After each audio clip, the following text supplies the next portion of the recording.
ในวันที่ 7 เมษายน 2026 นี้แผนกอุตสาหกรรมและการค้าแขวงแขนงการค้าภายในและกวดกาการค้าได้ลงกวดการาคาสินค้าอุปโภคบริโภคอยู่ตลาดปักสันใหม่บ้านผลไซเมืองปักสันแขวงบุรีรัมย์ไซซึ่งนำโดยทานคำทรายอุไรจักรห้องหัวหน้าแขนงการค้าภายในและกวดกาการค้าพร้อมโดยพนักงานวิชาการภายในแขนงทางนี้ก็เพื่ออิงตามกฎหมายปกป้องผู้สมใสฉบับเลขที่02/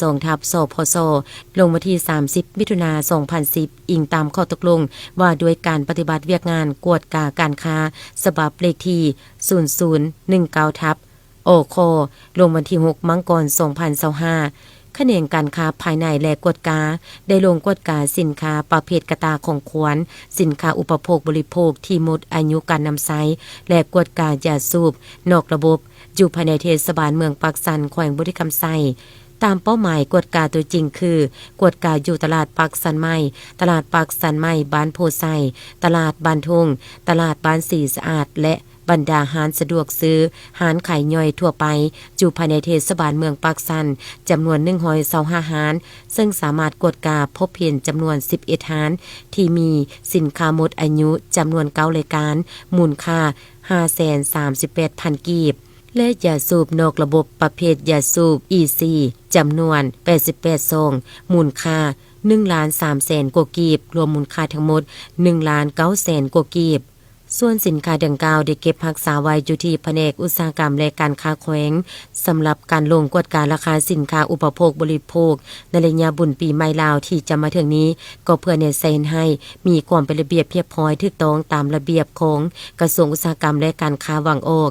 ย้อนมีนิติกรรมต่างๆเป็นบนอิงในการจะตั้งปฏิบัติมีแบบแผนในการจะตั้งปฏิบัติเวียกงานมีการประสานงานกับแขนงการที่เกี่ยวข้องและได้รับการสีนามของคันเทิง